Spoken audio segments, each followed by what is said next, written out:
감사하라. 역부족인 인생도 압도적인 인생이 된다라는 제목으로 계속해서 은혜를 나누겠습니다. 성경에서는 우리에게 범사에 감사하라 이렇게 말씀합니다. 즉 모든 일에 대해서 감사하라는 것입니다.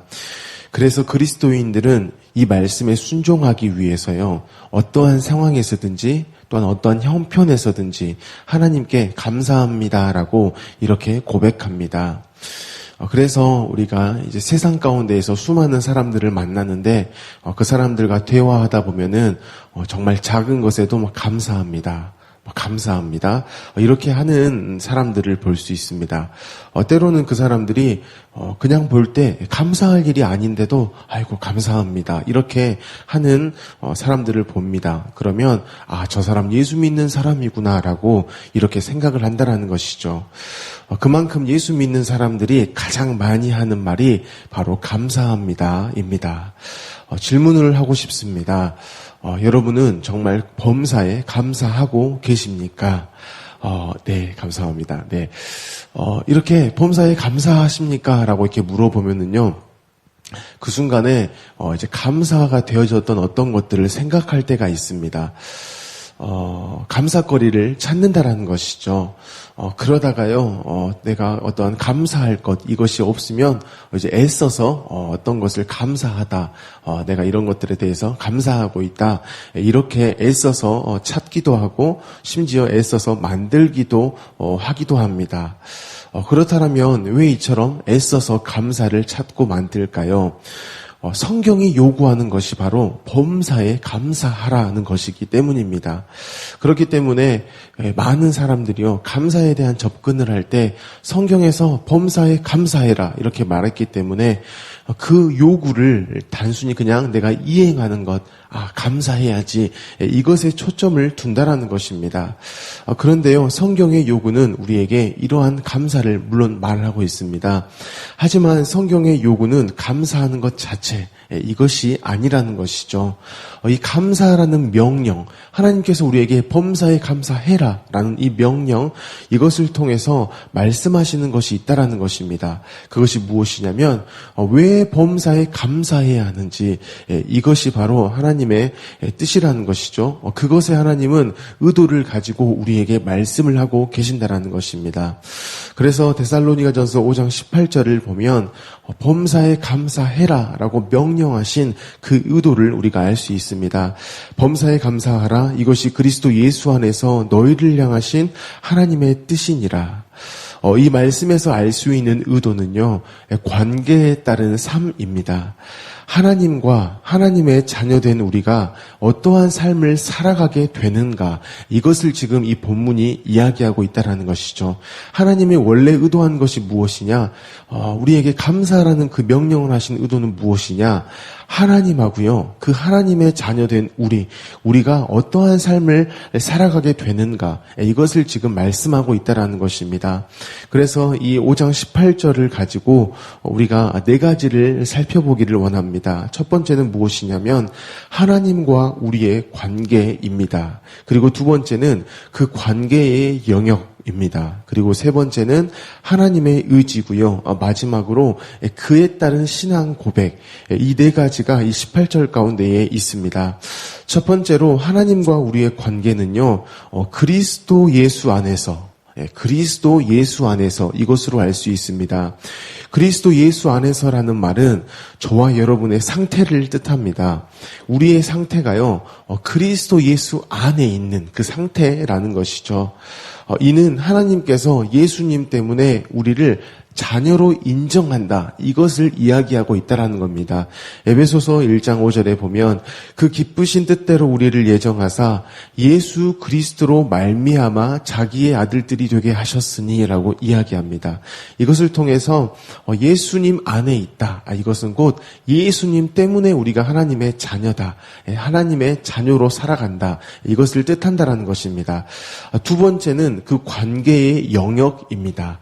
바로 하나님하고요, 하나님의 자녀된 우리의 영역이 무엇이냐면 범사라는 것입니다. 하나님과 하나님의 자녀된 우리가 살아가는 그 범사, 그 영역이 바로 범사라는 것이죠. 곧 모든 영역이라는 것입니다. 요한복음 1장 3절에 보면 만물이 그로 말미암아 지은 바 되었으니 지은 것이 하나도 그가 없이 된 것이 없느니라 라고 말씀합니다. 모든 것이요 하나님으로부터 말미암았다라고 말씀합니다. 곧 범사라는 이 영역은요 애초에 하나님의 영역이라는 것이죠. 그런데 그 범사라는 영역 가운데에 하나님이 우리를 부르신 것입니다. 예수 그리스도로 말미암아 이제 너희 가운데에도 그 범사가 너희의 영역이야라고 이렇게 말씀하셨다라는 것이죠.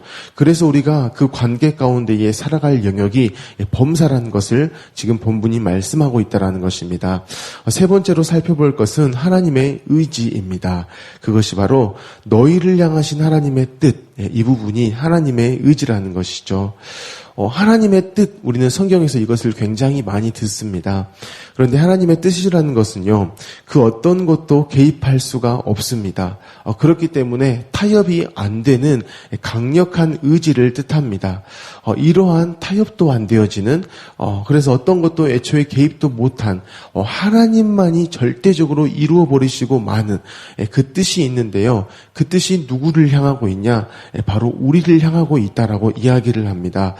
이 부분을 이해하기 위해서 잠깐 다윗을 살펴보기를 원합니다. 다윗은요 험난한 인생을 살아왔습니다. 그가 17세일 때에 블레셋의 장수 골리앗과 싸운 일이 있죠. 그리고 그가 왕이 되기 전에는 사울의 미움을 받아서요 여러 차례 죽임의 상황 가운데에 놓였습니다. 그래서 수없이 도망다니는 인생을 살았다라는 것이죠. 그런데 그 도망다니는 인생을 살아갈 때에 다윗과 함께했던 사람들이 있습니다. 그래서 우리가 볼 때에 그래도 다윗이 외롭지 않았겠구나, 힘들지 않았겠구나, 험난한 인생이었지만 옆에 그를 따르는 자들이 많았겠구나라는 생각을 할 수 있는데요. 그 다윗 옆에 있었던 사람들을 보면은 다윗에게 소망을 줄 수 없는 그러한 형편의 사람들이었음을 우리가 알 수 있습니다. 그리고 다윗은 왕이 된 후에도요. 여러 가지 상황 가운데 놓이게 되는데 그가 이제 밧세바를 간음하게 되어지는 일이 있습니다. 그런데 간음만이 아니고요. 그 간음을 위해서 또한 우리아라는 그 충신을 살인교사하는 일까지 되어짐을 볼 수 있습니다. 다윗의 인생을 볼 때면요. 만만치 않습니다. 그가 왕이 되었다라는 사실만 보면 굉장히 빛나고 영광스러운 그런 삶을 생각할 수 있겠지만 그 삶의 실제는요 고단함의 연속이었다라는 것입니다.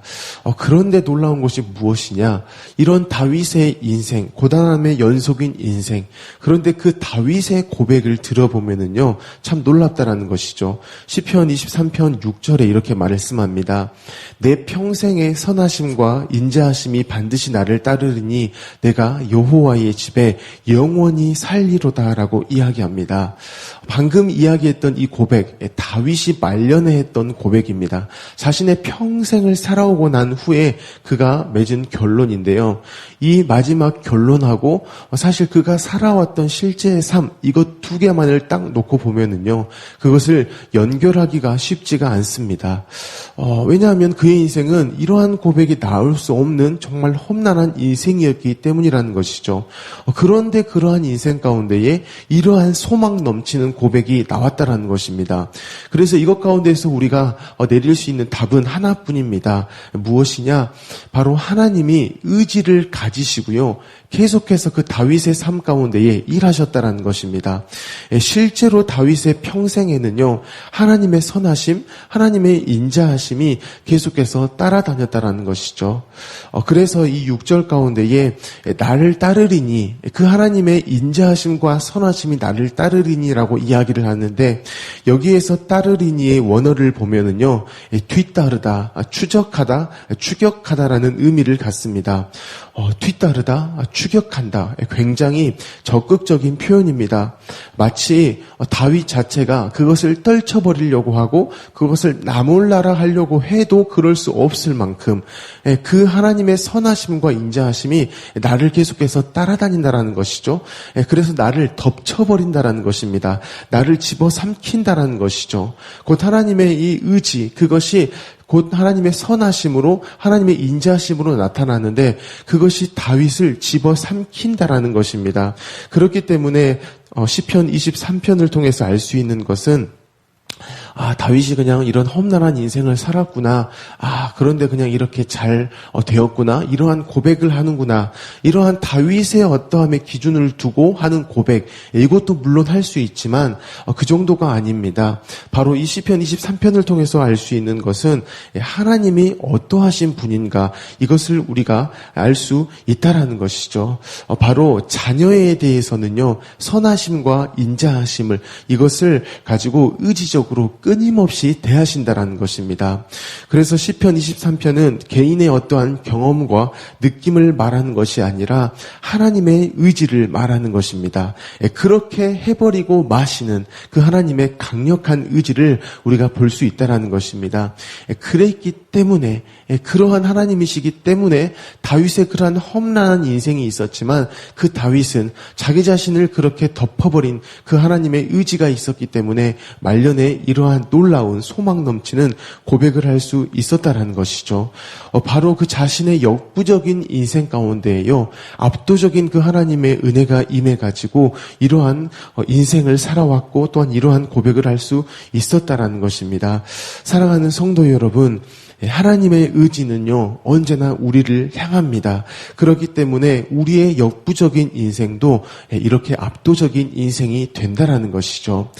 그래서 이러한 것을 끊임없이 경험해왔던 다윗이었기 때문에 그가 이렇게 고백한 것과 같이 바로 저와 여러분도요, 이러한 하나님의 의지가 끊임없이 향하고 있는 인생, 그것을 살아가고 있기 때문에 비로소 데살로니가전서 5장 18절에서 요구하는 것을 우리는 할 수가 있습니다. 바로 감사하라라는 것입니다. 이때의 감사하라는 것은요, 상황에 따른 감사가 아닙니다. 내 뜻이 이루어졌을 때의 감사도 아닙니다. 내 손에 무엇인가 쥐어졌을 때 하는 감사도 아니고요. 문제 해결이 되어졌을 때에만 할 수 있는 그런 감사가 아닙니다.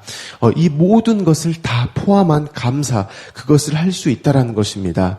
왜냐하면 우리의 범사는요, 하나님이 강력한 의지를 가지고 일하시는 범사이기 때문입니다. 결코 누구도 빼앗을 수 없고요. 꺾을 수도 없습니다. 취소할 수도 없는 그 하나님과의 관계 가운데에 있는 그 하나님의 의지, 그 하나님의 일하심이기 때문에요. 우리가 감사할 수 있다라는 것입니다.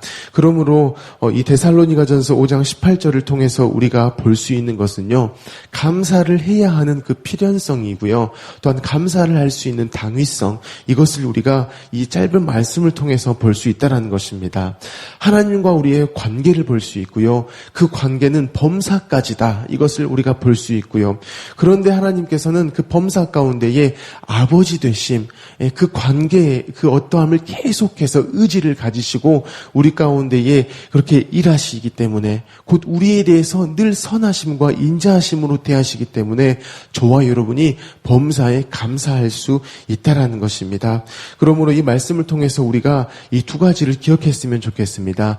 감사한다라는 것은 바로 내 신분증이라는 것이고요. 또한 이 감사한다라는 것은 바로 내 이력서라는 것입니다. 이 사실을 가지고요. 저와 여러분이 오늘 하루도 살아갔으면 좋겠습니다. 그래서 우리가 범사에 감사해야지, 믿는 사람은 그래야지, 그래서 그냥 애써서 막 그냥 갖다 붙이는 감사, 그냥 무조건 감사 이렇게 하기 전에요. 그것이 되어지도록 하나님이 무슨 일을 하셨는가, 나의 신분증은 어떠한가, 나는 또한 어떠한 이력을 가지고 살아왔는가, 이것을 근거로 해서요. 세상 가운데에서는 나올 수 없는, 그 상황에서 나올 수 없는 그 지경에서의 감사, 하나님과 나로 말미암는 그 감사, 하나님의 의지가 나를 덮어버렸기 때문에 나오는 그 감사, 그것을 오늘 하루도 계속해서 해가시는 저와 여러분이 되어지기를 예수님의 이름으로 축복합니다. 아멘. 우리 주신 말씀을 가지고 함께 기도하기를 원합니다. 하나님께서 우리에게 범사에 감사하라라고 말씀을 하셨습니다. 이 고백 가운데 먼저 우리가 알 것은요, 바로 우리가 누구인가 하는 것입니다. 하나님이 아버지 되시고요. 우리는 자녀라는 것이죠. 그런데 그 관계가요, 어떠한 제한적인 영역에서만 필요한 드러나버리는 관계가 아니라 범사에 있는 관계입니다. 모든 것 가운데 있는 관계입니다. 그 관계 가운데서 하나님이 의지를 가지시고 인자하심과 선하심으로 대하십니다. 그래서 우리는 감사할 수 있다는 이 고백을 오늘도 하기를 원합니다. 하나님, 이로 말미암아서 우리가 하나님의 자녀임을 알게 하시고, 또한 우리가 예수 그리스도 안에 있는 인생으로서의 오늘도 실력 있는 그리스도인으로서 살아갈 수 있음을 기억합니다. 그렇게 살아가게 하십시오. 만나는 모든 사람들에게 예수 안에 있음이 무엇인가를 드러내는 그 감사의 고백을 끊임없이 하며 나아갈 수 있도록 주여 도와주십시오라고 기도하시기를 바랍니다. 우리 성도님들의 가정과 직장을 위해서, 그리고 성도님들의 건강을 위해서 기도하여 주시고요. 우리 청년부를 위해서 기도하실 때에 우리 청년들이 학업을 하는 데 있어서, 또한 직장 생활하는 데 있어서, 또한 이성교제를 하는 데 있어서 끊임없이 복음을 경험하게 하십시오. 그 가운데 예수 그리스도께서 주인 되심을 경험하게 하십시오라고 기도하시기 바랍니다. 우리 담임 목사님의 성령의 충만함을 위해서, 또한 영육간의 강건함을 위해서 기도하여 주시고요. 우리 나라를 위해서, 민족을 위해서, 또한 우리 대통령을 위해서, 또한 북한 땅을 위해서, 열방을 위해서도 기도하여 주시고, 우리 광신대학교를 위해서 기도하실 때에 우리 방학 가운데 있는 우리 많은 학생들이 성실함 가운데 방학을 보내게 하시고, 그 성실함을 주시는 예수 그리스도를 늘 바라봄을 통하여서, 그 주님만을 의지함을 통하여서 이 학기를 기대하는 그 방학을 보낼 수 있도록 예수 그리스도만 바라보게 하십시오라고 우리 학생들을 축복하시면서 기도하셨으면 좋겠습니다. 우리 모든 기도 제목을 가지고 함께 기도하겠습니다. 사랑이 많으신 하나님 아버지, 너무나 감사합니다.